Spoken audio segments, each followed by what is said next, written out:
എല്ലാ ഭക്തന്മാർക്കും പ്രണാമം. നമ്മൾ കഴിഞ്ഞ ആഴ്ചയിൽ എന്താണ് പഠിച്ചത്? ഭഗവാന്റെ ഭഗവത്ഗീതയുടെ മാഹാത്മ്യം പഠിച്ചു അല്ലേ? 7 ശ്ലോകങ്ങൾ ആരാണ് തന്നത്? ഏതാചാര്യനാണ് തന്നത്?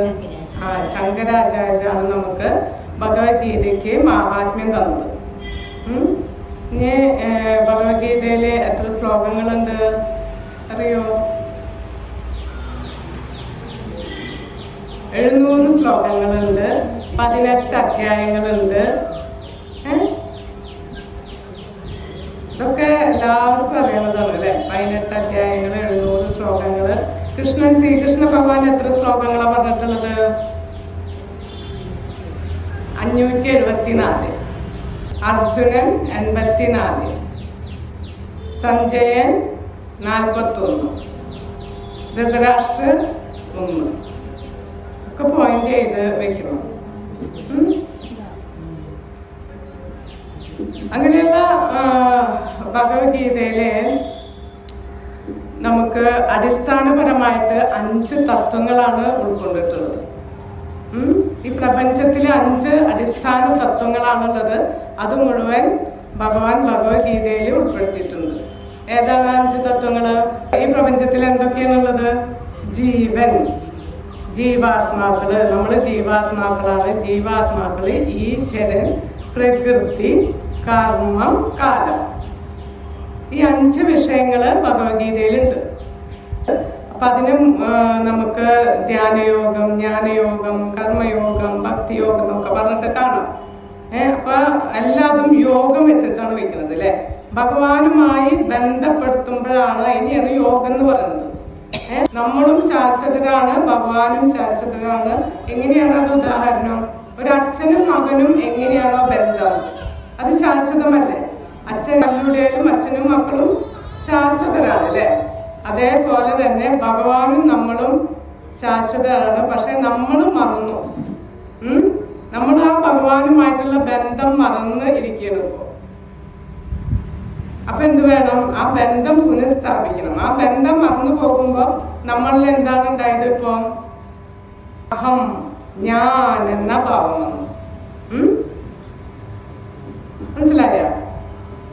ഈ അഹമാണ് നമ്മുടെ ഇവിടെ കുടുക്കിയിട്ടിരിക്കുന്നത്. ഞാൻ, അഹം എന്ന് പറഞ്ഞാൽ ഞാൻ. അപ്പൊ ഞാനാണ് ഇതൊക്കെ സൃഷ്ടിച്ചിട്ടുള്ളത്, ഞാനാണ് ഇത് ആസ്വദിക്കേണ്ടത് എന്നുള്ള ഭാവത്തിൽ. അപ്പൊ നമ്മൾ എന്തെങ്കിലും കഷ്ടപ്പെട്ട് നമ്മൾ നേടിയിട്ടുണ്ടെങ്കിൽ അതെന്റെ, ഞാൻ കഷ്ടപ്പെട്ടുണ്ടാക്കിയത് എനിക്കല്ലേ, അങ്ങനെയല്ലേ പറയാം? ഞാൻ കഷ്ടപ്പെട്ടുണ്ടാക്കിയത് എനിക്കത് ആസ്വദിക്കണം, എനിക്കത് അനുഭവിക്കണം അല്ലേ? അങ്ങനെയല്ലേ പറയാം? അപ്പൊ അതേപോലെ ഒരു ബന്ധനത്തില് അവിദ്യയിൽ നമ്മൾ കുടുങ്ങിയിരിക്കുന്നു. അപ്പൊ അതാണ് ഇപ്പൊ ജീവന്റെ അവസ്ഥ. അങ്ങനെ അച്ഛൻ ഓർമ്മപ്പെടുത്താൻ വരികയാണ് ഓരോ യുഗത്തിലും ഭഗവാൻ ഈ ധർമ്മം പുനഃസ്ഥാപിക്കാൻ. ഏത് ധർമ്മം? ഭഗവാനോടുള്ള ഈ സനാതന ധർമ്മം പുനഃസ്ഥാപിക്കാൻ, മറന്നുപോയിട്ടുള്ള ഈ ബന്ധം പുനഃസ്ഥാപിക്കാനാണ് നമുക്ക് ഭഗവാനും വരുന്നു. അതേപോലെ ഭഗവാന്റെ പ്രതിനിധികളായിട്ടുള്ള ആചാര്യന്മാരും ഇവിടേക്ക് പറഞ്ഞേക്കുന്നുണ്ട്.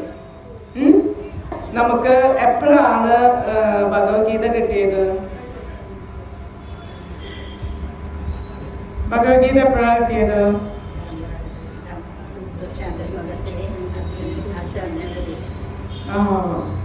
യുഗത്തിലെ അർജുനനെ മഹാഭാരത യുദ്ധത്തില് ഉപദേശിക്കുന്നതാണ് പറയുന്നത് അല്ലെ?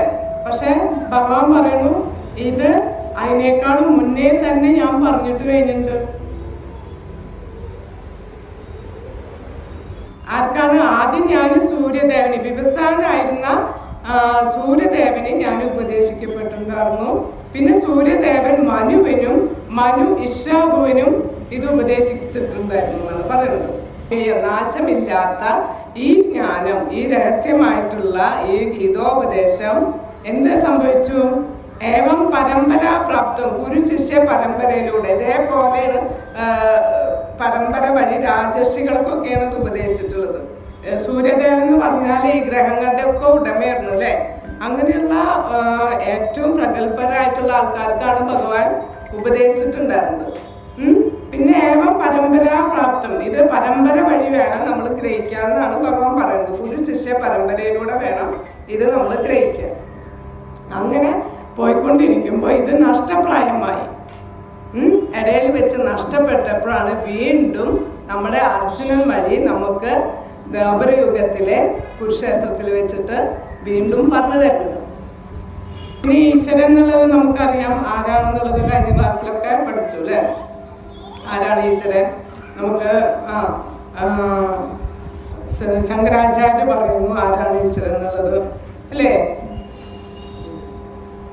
പിന്നെന്താണ്? പിന്നെ ബ്രഹ്മാവ് പറയുന്നുണ്ട്. ബ്രഹ്മസംഹിതയില് ഈശ്വരൻ ആരാന്ന് പറയുന്നുണ്ട്. ആരാ? എങ്ങനെ? എന്താണ് ശ്ലോകം? ഈശ്വര പരമാ കൃഷ്ണ സച്ചിദാനന്ദ വിഗ്രഹ അനാദിരാദിർ ഗോവിന്ദ സർവകാരണ കാരണം. ഈശ്വര പരമ കൃഷ്ണ, പരമമായിട്ടുള്ള ഈശ്വരൻ കൃഷ്ണനാണ് എന്നുള്ളത് ബ്രഹ്മാവ് ബ്രഹ്മസംഹിതയിൽ പറയുന്നു.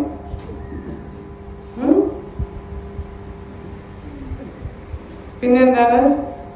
എന്താണ് അവരുടെ വിഗ്രഹം? സത്യചിത്ത് ആനന്ദ സ്വരൂപനാണ് നമ്മുടെ ശ്രീകൃഷ്ണ ഭഗവാൻ.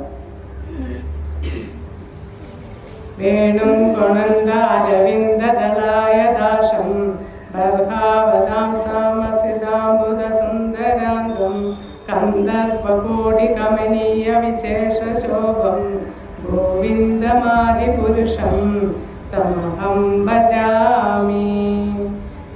ആളുടെ നിപ്പും എല്ലാ കാര്യങ്ങളും, പിന്നെ എങ്ങനെയാണ് ആളുടെ കളറ്, എങ്ങനെയാണ് നിപ്പ്, എല്ലാ കാര്യങ്ങളും ഏതിൽ പറയുന്നു?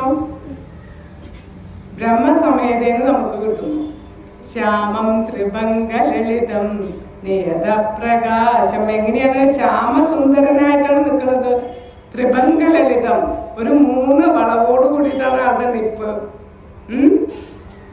മനസ്സിലായ? അദ്വൈതമച്യുതമനാദിമനന്തരൂപം ആദ്യം പുരാണ പുരുഷം നവയൗവനം ച വേദേഷു ദുർലഭമദുർലഭമാത്മഭക്തോ ഗോവിന്ദമാദി പുരുഷം തമഹം ഭജാമി.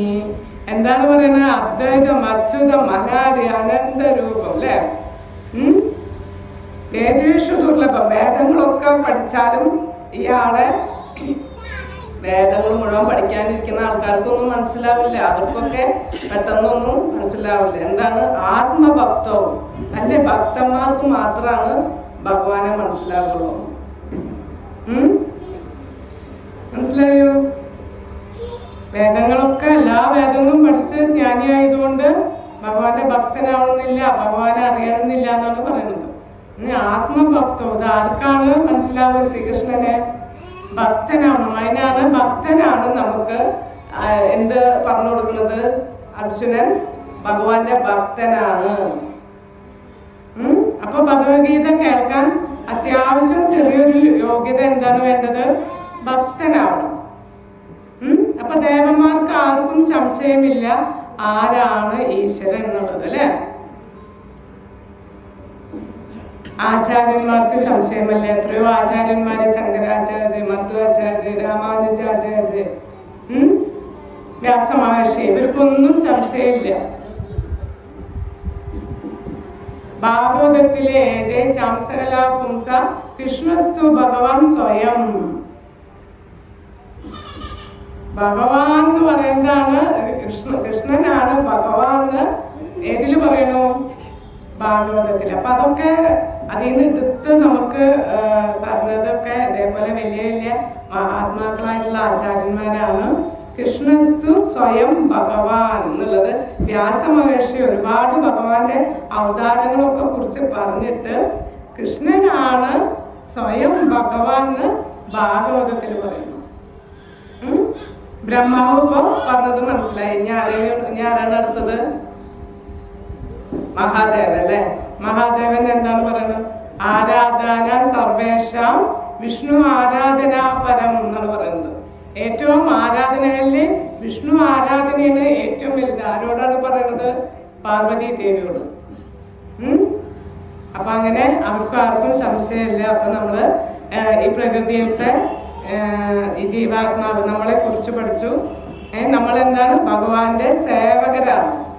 ഭഗവാൻ വിഭു, നമ്മള് അണു. നമ്മളിപ്പോ എന്താണ് ചെയ്യുന്നത്? ഇപ്പൊ നമ്മള് ഉദാഹരണം പറയുകയാണെങ്കിൽ നമ്മുടെ കയ്യ്, കാല്, ഇതിനൊക്കെ നമ്മൾക്ക് എങ്ങനെയാണ് പുഷ്ടിപ്പെടുത്തുക? വയറ്റിലേക്ക് ഭക്ഷണം ചെല്ലുമ്പോഴാണ് കയ്യും കാലൊക്കെ സ്വാഭാവികമായിട്ട് പുഷ്ടിപ്പെടും അല്ലെ? അതേപോലെ ഭഗവാനെ നമ്മൾ ആരാധിച്ചു തുടങ്ങിയാല് ബാക്കി എല്ലാവരും തൃപ്തരാകും.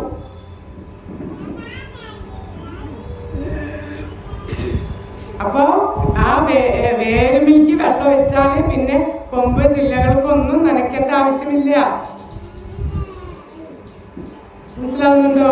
അപ്പൊ ഭഗവാന്റെ മമൈവാംശോ ജീവലോകെ ജീവഭൂത സനാതന, എന്റെ അംശങ്ങളാണ് ഈ ഇവിടെയുള്ള എല്ലാ ജീവജാലങ്ങളും. അല്ലാണ്ട് മനുഷ്യന്മാർക്ക് മാത്രം പറഞ്ഞിട്ടില്ല, എല്ലാ ജീവജാലങ്ങളും. മമൈവാംശോ ജീവലോകെ ജീവഭൂത സനാതന, സനാതനമായിട്ടുള്ളവരാണ്, അത് ശാശ്വതമായിട്ടുള്ളവരാണ് എൻ്റെ ഈ മക്കളാണ്, എൻ്റെ അംശങ്ങളാണെന്നാണ് ഭഗവാൻ പറയുന്നത്. ഈ പട്ടിയായാലും പൂച്ചയായാലും എല്ലാതും ഭഗവാന്റെ അംശങ്ങളാണ് എന്നാണ് പറയുന്നത്. അപ്പൊ എന്താണ് ചെയ്യേണ്ടത്? ഭഗവാൻ വിഭു, നമ്മള് ആണു. ഭഗവാൻ സത്യചിത്ത ആനന്ദ സ്വരൂപൻ. നമ്മളും സത്യചിത്ത ആനന്ദ സ്വരൂപനാണ്. എങ്ങനെയാണ്? ഭഗവാൻ വിഭുവാണ്. ഭഗവാന് അളവില് ഭഗവാന്റെ കുറച്ച് ഗുണത്തിലൊന്ന് അളവില് കുറവ്. മനസ്സിലാവുന്നുണ്ടോ? ചിദാനന്ദ സ്വരൂപനാണ് നമ്മളും. പക്ഷെ എന്താണ് വ്യത്യാസം? നമ്മളും ഭഗവാനുള്ള വ്യത്യാസം എന്താണ്?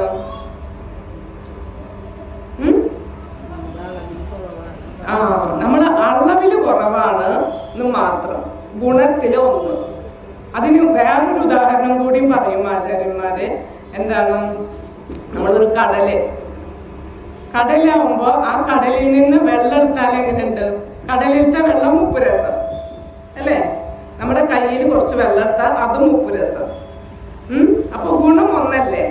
ഒരേ ഗുണം. ഉപ്പ് രസം കടലിലത്തെ വെള്ളത്തിനും കയ്യിലുള്ള വെള്ളത്തിനും ഗുണം ഒന്നാണ്, ഉപ്പ് രസമാണ്. പക്ഷെ അളവ് കുറവല്ലേ? നമ്മുടെ കയ്യിലുള്ളത് അളവ് കുറവല്ലേ? അതേപോലെ തന്നെയാണ് ഭഗവാനും നമ്മളും തമ്മിലുള്ള വ്യത്യാസം. ഭഗവാന്റെ ഗുണങ്ങൾ മുഴുവൻ നമ്മളിലും ഉണ്ട്. അതുകൊണ്ടാണ് നമ്മള് എന്റെ എന്ന് പറയുന്നത്. ഭഗവാനും അത് തന്നെ പറയുന്നത്, മമൈ വാംശോ, എല്ലാതും എന്റെ എന്നാണ് ഭഗവാനും പറയുന്നത്. അണുമാത്രമായിട്ടുള്ള നമ്മള് എന്റെ എന്ന് പറഞ്ഞിട്ട് ഇവിടെ കുടുങ്ങിയിരിക്കുന്നത്. അതാണ് പ്രകൃതി. അടുത്തത് എന്താണ് നമ്മൾ പഠിക്കുന്നത്? പ്രകൃതി. പ്രകൃതിയിൽ എന്താണുള്ളത്? 3 ഗുണങ്ങള്. സത്വഗുണം, രജോഗുണം, തമോഗുണം. ഈ 3 ഗുണങ്ങള് നമ്മളെ ബാധിക്കും. നമ്മളിൽ എല്ലാവരിലും ഉണ്ട്. രാവിലെ സത്വഗുണമാണെങ്കിൽ ഉച്ചയാകുമ്പോഴേക്കും രജോ ഗുണം, വൈകുന്നേരം ആകുമ്പോഴേക്കും തമോ ഗുണത്തിലായി. എല്ലാവർക്കും ആലസ്യം, ഉറക്കമൊക്കെ കൂടുന്ന സമയമാണ് അല്ലെ? ഈ ഗുണത്തില് നമ്മൾ അധീനരാവുകയാണ് ചെയ്യുന്നത്. അപ്പൊ ആ വിഷയങ്ങളെ കുറിച്ചിട്ട് ഭഗവാൻ പറയുന്നുണ്ട്. പിന്നെ കാലം, സനാതനമായിട്ടുള്ള കാലം. ആ കാലത്തിന്റെയും പ്രകൃതിക്കും നമ്മൾ വിധേയരായിട്ട് കർമ്മം ചെയ്യുന്നു. ഇങ്ങനെയുള്ള 5 വിഷയങ്ങളാണ് നമ്മുടെ ഭഗവത്ഗീതയിലുള്ള ചർച്ച. ബാക്കി 5 എണ്ണത്തില് 4 എണ്ണം ശാശ്വതാണ്, 1 മാത്രം മാറ്റാൻ പറ്റും. ഏതാണത്? കർമ്മം മാത്രം നമുക്ക് മാറ്റിയെടുക്കാം. ഈ കർമ്മമാണ് നമ്മളെ ഇവിടെ ബന്ധിപ്പിക്കുന്നത്. കർമ്മം ശരിയായാലാണ്, അതാണ് അഹം എന്നുള്ള ആ ഒരു ഭാവത്തിന് നമ്മൾ മാറുമ്പോൾ ഒരു പരിശുദ്ധമായിട്ടുള്ള നമ്മുടെ കർമ്മങ്ങൾ റെഡിയായ ഭക്തരായി. നമ്മുടെ കർമ്മം പരിശുദ്ധമായാല് ഭക്തരായി മാറും. അതാണ് ഭക്തന്മാർക്ക് വേറെ കൊമ്പും ഇതൊന്നുമില്ല. ഭക്തന്മാരെ കണ്ടാൽ എന്താ, എല്ലാം കുഴപ്പമുണ്ട്, അവരെല്ലാ കാര്യവും മറ്റുള്ളവരെ പോലെ തന്നെ ചെയ്യുന്നു അല്ലെ? എന്താണ് അവർക്ക് മാറ്റങ്ങൾ? എന്താണ് വന്ന മാറ്റം? എന്താണ് അവർക്ക് ഏതാണ് ശരി ഏതാണ് തെറ്റെന്നുള്ളത് മനസ്സിലാക്കിയിട്ട് അവരുടെ പ്രക്രിയ എന്തായി മാറി? കർമ്മം ചേഞ്ച് ആക്കി, പ്രവൃത്തിയിലൊന്ന് ചേഞ്ച് ആക്കിയാല് എന്തായി? അത് പരിശുദ്ധമായപ്പോ ഭക്തരായി. മനസ്സിലായ? നമ്മുടെ പ്രവൃത്തി പരിശുദ്ധമായി, അപ്പൊ നമ്മൾ ഭക്തരായി മാറി. ഒരു ശിഷ്യ പരമ്പരയിലൂടെ നമുക്ക് വൈഷ്ണവ സമ്പ്രദായങ്ങളുണ്ട്. 4 തരം വൈഷ്ണവ സമ്പ്രദായങ്ങൾ ശാസ്ത്രപ്രകാരമുണ്ട്. അപ്പൊ ആദ്യം നമുക്ക് വേണ്ടത് എന്ത് വേണം? ഹരി, ഗുരു, ശാസ്ത്രം. ഇതിലൊരു വിശ്വാസം വേണം. എല്ലാവർക്കും ഡൗട്ടാണ്, ഭക്തി ചെയ്താല് ഉത്തരവാദിത്വ ബോധം പോയി പിന്നെന്താണ് സന്യാസിക്കാൻ പോകുന്നുള്ളത്. ശരിയായിട്ട് ഭഗവത്ഗീത പഠിക്കാത്തതുകൊണ്ടാണത്. ഗൃഹസ്ഥനായിട്ടുള്ള അർജുനന് വേണ്ടിയിട്ടാണ് ഭഗവത്ഗീത പറഞ്ഞിട്ടുള്ളത്. തന്റെ ഉത്തരവാദിത്തങ്ങൾ, തന്റെ കർത്തവ്യങ്ങള് ചെയ്യാനാണോ, അതിൽ നിന്ന് ഒളിച്ചോടി പോവാനല്ലല്ലോ പറഞ്ഞത്. കർമ്മം ചെയ്യണം എന്നാണ് പറയുന്നത്. നമുക്ക് 2 തരം ധർമ്മങ്ങളുണ്ട്. ഏതാണ്? സാമാന്യ ധർമ്മങ്ങളുണ്ട്, പരമമായ ധർമ്മമുണ്ട്. അപ്പൊ ആ സാമാന്യ ധർമ്മങ്ങള് നമുക്കറിയാം, അച്ഛനോട്, ഭർത്താവിനോട്, മക്കളോട്, അല്ലെ, സമൂഹത്തിനോട്, എല്ലാവരിനോടും നമുക്കൊരു എന്തുണ്ട്? ധർമ്മം ചെയ്യണം, അല്ലെ. അപ്പൊ ആ ധർമ്മത്തിനെയാണ് സാമാന്യ ധർമ്മം എന്ന് പറയും. പിന്നെ പരമമായ ധർമ്മം ഏതാണ്? ഭഗവാനോടുള്ള സേവ, അല്ലെ. അപ്പൊ ഇത് രണ്ടും എങ്ങനെയാണ് ചെയ്യേണ്ടതെന്നാണ് ഭഗവാൻ പറഞ്ഞിരുന്നത്. ഇപ്പൊ പരമമായ ധർമ്മം ചെയ്യാണ്ട് ബാക്കി എല്ലാതും നമ്മൾ ചെയ്യണം. എല്ലാതും എന്തിനപ്പോ ഭക്തി ചെയ്യണമെന്ന് എല്ലാവരും ചോദിക്കും. ഞങ്ങൾ നന്നായി കുടുംബം നോക്കണ്ട, എല്ലാവരുടെ കാര്യങ്ങളും നന്നായി നോക്കും. പരോധർമ്മം യഥോ ഭക്തി രഥോഷജെ അഹൈതുക പ്രതിഹത ആത്മീയ സുപ്രസി. എന്താണ്? പരമമായ ധർമ്മം നമ്മൾ ചെയ്യാണ്ട് ബാക്കി ധർമ്മങ്ങളൊക്കെ ചെയ്താല് ആ ജീവാത്മാവിന് എന്ത് സംഭവിക്കുന്നു? Fall down. വീണ്ടും ഈ നമ്മള് പ്രഹ്ലാദം പറയുന്നത് എന്താണ്? വേണ്ടാന്ന് വെച്ചിട്ട് നമ്മളിപ്പോ ഒരു ചൂയിങ്കം കടിച്ച് ചപ്പി വേണ്ട, അതിന്റെ നീരും സത്വമൊക്കെ കുടിച്ച് തുപ്പി കളയില്ലേ? അത് തന്നെയാണ് വീണ്ടും എടുത്തിട്ട് അടുത്ത ജന്മത്തിൽ നമ്മൾ കഴിക്കുന്നത്. മറന്നു, വീണ്ടും മറന്നിട്ട് വീണ്ടും അതന്നെ കഴിക്കുന്നു. പരമമായ ധർമ്മം ചെയ്തിട്ടില്ല. പരമമായ ധർമ്മം ചെയ്തിട്ട് മറ്റേ സാമാന്യ ധർമ്മങ്ങളിൽ ചിലത് വീഴ്ച വന്നാലും കുഴപ്പമില്ല. പക്ഷെ ബാക്കി എല്ലാ ധർമ്മവും ചെയ്തു, പരമമായ ധർമ്മം ചെയ്തില്ലെങ്കിൽ ആ ജീവന് യാതൊരു ഗതിയില്ല. ഭഗവാനെ സേവിക്കുക. എന്നാ വെച്ചാൽ ഭഗവാനും നമ്മളുമായിട്ടാണ് ബന്ധം. അത് നമ്മൾ മറന്നുപോയി. മനസ്സിലായോ? പരമമായ അച്ഛൻ, പിതാവ് നമ്മുടെ അതാണ്. ഇപ്പൊ നമുക്ക് എന്താണ്? താൽക്കാലികമായിട്ട് നോക്കി നടത്താൻ തന്നിട്ടുള്ളതാണ്. ഇപ്പൊ അംബാനി എങ്ങനെയാണോ നമുക്കൊരു സ്ഥലം, ഞാന് വേറൊരു സ്ഥലത്തേക്ക് പോവാണ്, നിങ്ങൾ നോക്കി നടത്താന്ന് പറഞ്ഞിട്ട് തന്നാല് നമ്മൾ എന്താണ് ചെയ്യാം? എന്താ ചെയ്യാ? നമ്മളത് നന്നായി നോക്കി നടത്തൂ, അല്ലെ? എന്നിട്ട് ആള് തിരിച്ചു വരുമ്പോ കൊടുക്കൂലേ? അതേപോലെ നമുക്ക് താൽക്കാലികമായിട്ട് തന്നിട്ടുള്ളതാണ് ഇവിടെ മറ്റുള്ളതല്ലാതെ. ആ ആള് വരുമ്പോ എപ്പോഴാ വേണമെന്ന് വെച്ചാൽ കൊടുക്കാൻ റെഡിയാവണം. എന്നിട്ട് നമ്മൾ എന്താണ് കഷ്ടങ്ങളും നഷ്ടങ്ങളെയും പറഞ്ഞിട്ട് നമ്മൾ ഇവിടെ കിടന്നിട്ട് വിലപിച്ചായിട്ട് ഉറക്കം കളഞ്ഞിട്ട് ഡിപ്രഷനായിട്ട് കൗൺസിലിംഗ് ചെയ്തിട്ട് വല്ല കാര്യമില്ല.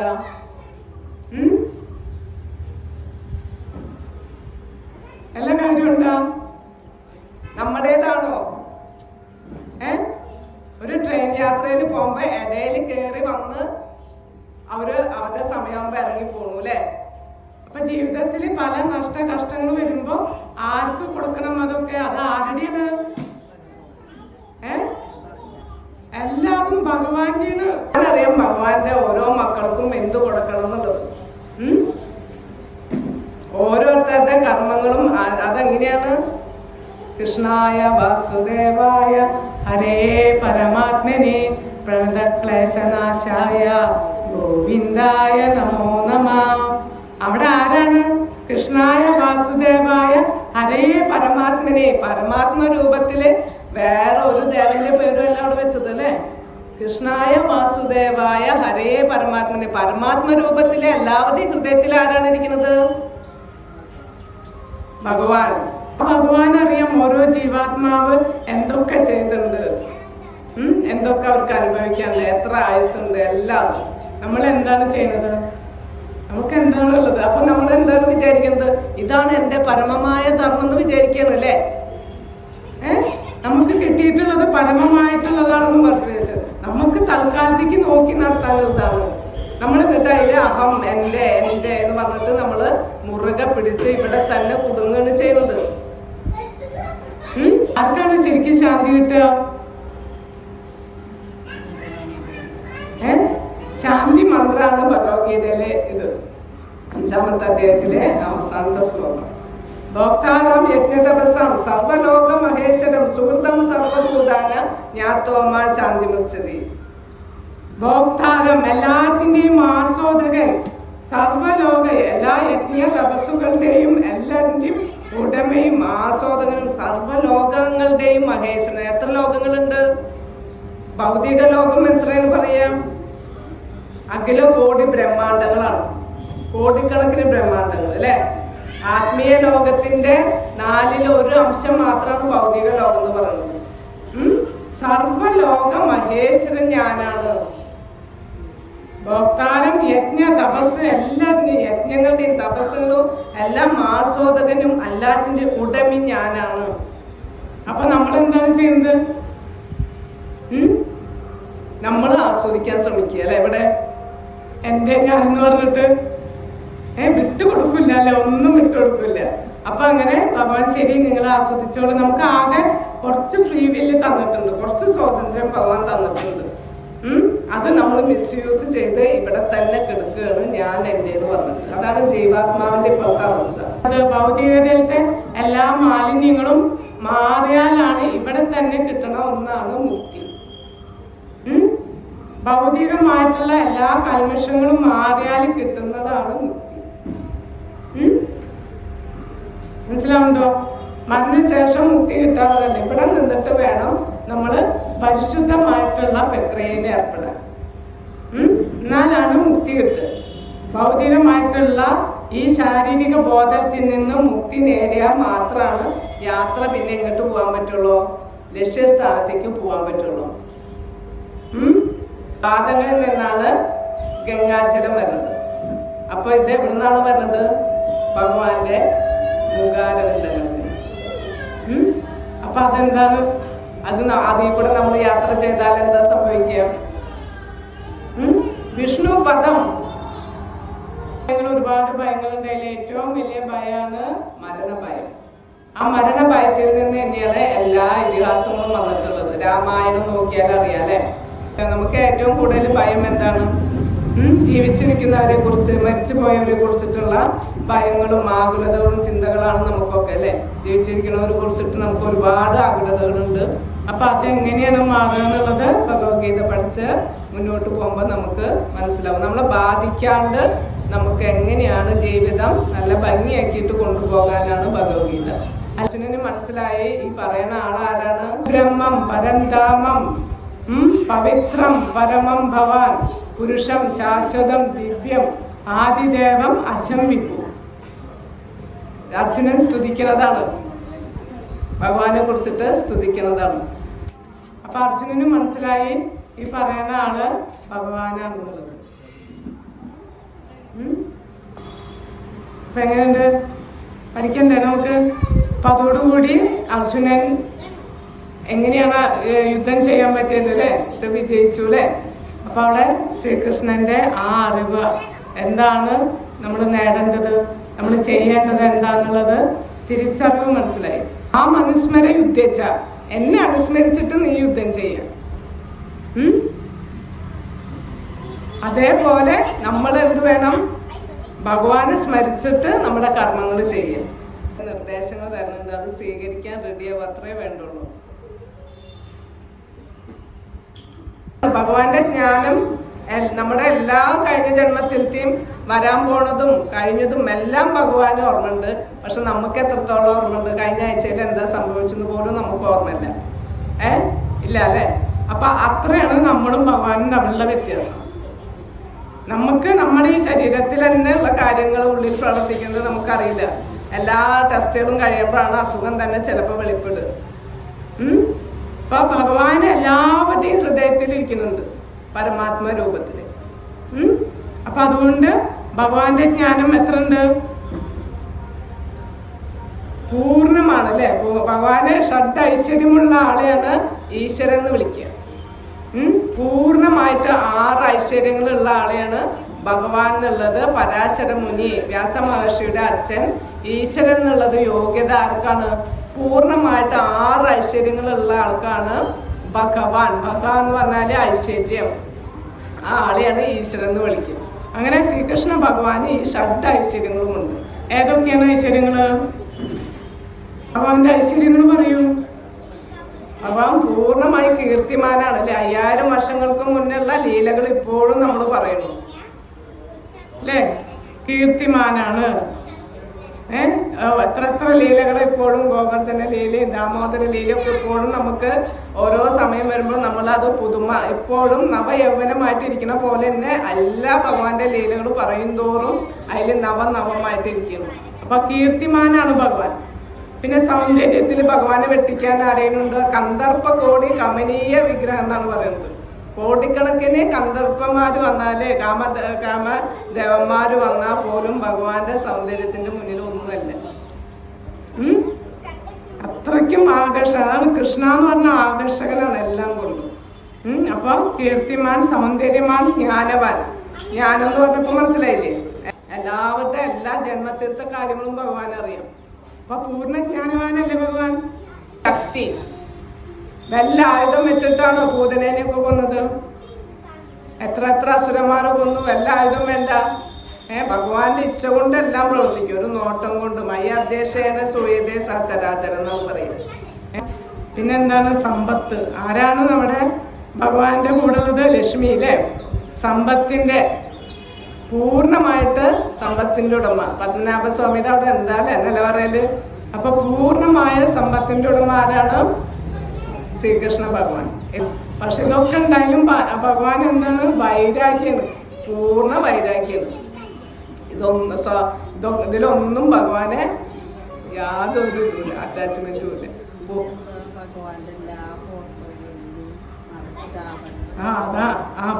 അതാണ് ഭഗവാന്റെ പ്രത്യേകത. അതാണ് ഭഗവാന്റെ ഭക്തന്മാരും അങ്ങനെ തന്നെയാണ്. പക്ഷെ അവരെന്താണ്? അവർക്ക് ഒന്നിനോടും താല്പര്യവും അറ്റാച്ച്മെന്റും ഒന്നുമില്ല. പക്ഷെ അവര് നന്നായി അണിഞ്ഞൊരുങ്ങും. അതേപോലെ തന്നെ ഭഗവാൻ ഒന്നിനും ഒരു അറ്റാച്ച്മെന്റ് ഇല്ല. പക്ഷെ ഭഗവാൻ നല്ല സമ്പത്തിന്റെ ഉടമയാണ്. ഇപ്പൊ അതൊക്കെ ഈ ഫുള്ളായോ?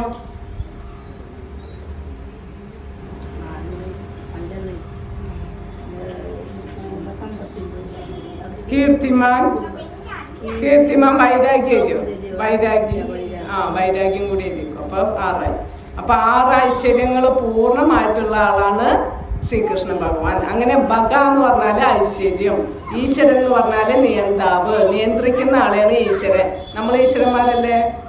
നമ്മൾ ചെറിയ ഈശ്വരന്മാരാണല്ലേ? വീട്ടിലൊക്കെ നമ്മൾ അത്യാവശ്യം ഈശ്വരൻ തന്നെയാണ് അല്ലേ. കുട്ടികളുടെ മുന്നിലെ കുറെ നിയന്ത്രണങ്ങൾ ഭർത്താവിനെ നിയന്ത്രിക്കും. അപ്പൊ നമ്മളും കുറച്ച് ഈശ്വരന്മാരാണ് വീട്ടിൽ. ഓഫീസിലും കുറെ ആൾക്കാരെ നിയന്ത്രിക്കുമ്പോൾ നമ്മളാണ് അവിടുത്തെ ഈശ്വരന്മാരല്ലേ. അപ്പൊ പരമമായിട്ടുള്ള ഈശ്വരൻ എന്താണ് പറഞ്ഞത്? ഈശ്വര പരമകൃഷ്ണ. പരമമായിട്ടുള്ള ഈശ്വരൻ ആരാണ്? കൃഷ്ണൻ. നമ്മളൊക്കെ ചെറിയ ഈശ്വരന്മാര്, അതിനേക്കാളും കുറച്ച് ഉയർന്ന ഈശ്വരന്മാരാണ് ദേവന്മാരൊക്കെ. ഈ പ്രകൃതിയിലത്തെ എല്ലാ കാര്യങ്ങളും കൺട്രോൾ ചെയ്യുന്നത് അവരാണ്. നമ്മൾ വീട്ടിലത്തെ ഓഫീസിലത്തെ ഒക്കെ ഈശ്വരന്മാരല്ലേ. ഐശ്വര്യം വേണം. 6 ഐശ്വര്യം എന്നാൽ മാത്രമാണ് അത് ഭഗവാനാവുള്ളൂ. അങ്ങനെയുള്ള പൂർണ്ണമായിട്ടുള്ള ഐശ്വര്യമുള്ള ആളാണ് പൂർണ്ണ പുണ്യ Purushothaman, supreme personality of God head. ആരാണ്? ശ്രീകൃഷ്ണ ഭഗവാൻ. അപ്പൊ ഏകദേശം ഇപ്പം നമ്മൾ പഠിക്കാൻ പോകുന്ന ഭഗവാനെ കുറിച്ച് ചെറിയതായിട്ടൊരു മനസ്സിലാക്കിയിട്ട് നമുക്ക് പഠനത്തിലേക്ക് കിടക്കാം അല്ലേ. അതല്ല അപ്പൊ കുറച്ചും കൂടി ഈസി ആവില്ലേ? നമ്മളൊന്നും അറിയാത്ത ഒരാൾ, ഒരു അമേരിക്കയിൽ ഒരു കൃഷ്ണമൂർത്തി ഉണ്ട് എന്ന് പറഞ്ഞാൽ നമുക്ക് വല്ല ആരാധിക്കാനാ വല്ല താല്പര്യം തോന്നുമോ? അയാൾക്ക് എങ്ങനെയൊക്കെ ഗുണങ്ങളുണ്ട്, കാര്യങ്ങളൊക്കെ മനസ്സിലാക്കിയാൽ നമുക്ക് താല്പര്യം തോന്നില്ലേ? ഒന്നും കൂടി പറഞ്ഞേ, കൂടുതൽ കേൾക്കട്ടെ എന്നൊക്കെ തോന്നുമ്പോൾ എല്ലാ ആളെ കുറിച്ചിട്ട് നമുക്ക് പഠിക്കാൻ ഇൻട്രസ്റ്റ് വരിക. അപ്പം അതേപോലെ ഇപ്പം നമുക്ക് ചെറിയതായിട്ട് ഭഗവാനെ കുറിച്ചിട്ട് മനസ്സിലാക്കി അല്ലേ. ആരാണ് ഭഗവാൻ എന്ന് മനസ്സിലാക്കി ആ ഭഗവത്ഗീതയിലൂടെ നമ്മൾ സഞ്ചരിച്ചാലേ നമ്മുടെ സ്വരൂപാവസ്ഥയിലേക്ക് നമുക്ക് എത്താൻ പറ്റും. സ്വരൂപാവസ്ഥ മനസ്സിലാക്കാൻ പറ്റും. അതേപോലെ എന്ത് ചെയ്യണം, എന്ത് ചെയ്യാൻ പാടില്ല, ലക്ഷ്യബോധം നമുക്ക് വരും. ധൃതരാഷ്ട്രം കേട്ടിട്ട് ഒരു മാറ്റം ഉണ്ടായില്ല, അർജുനൻ കേട്ടപ്പോൾ മാറ്റം. അപ്പോൾ ഭഗവത്ഗീത പഠിച്ചാൽ കുറച്ച് മാറ്റങ്ങൾ വരണല്ലേ. അല്ലാണ്ട് ഞാൻ കുറേ ശ്ലോകങ്ങൾ പഠിച്ചു 18 അധ്യായം കഴിഞ്ഞു ഇത് പറഞ്ഞിട്ട് കാര്യമില്ല. ആ തീരുമാനം എടുത്തു, ഇനി ഭഗവാന് വേണ്ടി ഭഗവാൻ എന്താണോ പറയുന്നത് അതാണ് കരിഷേ വചനം തവ. ഭഗവാൻ പറഞ്ഞ പോലെ ഞാൻ കേൾക്കാന്ന് പറഞ്ഞതുകൊണ്ടാണ് അവിടെ വന്നു വിജയിച്ചു. ഹരി ഗുരു ശാസ്ത്രത്തിലുള്ള വിശ്വാസം വേണം. അപ്പം എന്തായാലും നമുക്ക് അതിൻ്റെതായ അനുഗ്രഹവും എല്ലാം കിട്ടും. ഓക്കെ, ഹരേ കൃഷ്ണ. അപ്പോൾ എല്ലാവരും അടുത്ത ആഴ്ച വീണ്ടും വരിക. അപ്പോൾ ഈ ഒരു സേവനം തന്നതിന് എല്ലാവരോടും നന്ദി. ഹരേ കൃഷ്ണ. പരിധാന വൈഷ്ണവേഭ്യോ നമോ നമഃ. आनंद वैष्णव की जय, जगद्गुरु श्री प्रभुपाद की जय, गुरु महाराज की जय, आज की आनंद की जय, निताय गौर प्रेमानंदे हरे कृष्ण. എന്തെങ്കിലും ഡൗട്ട് ഉണ്ടെങ്കിൽ ചോദിക്കാം.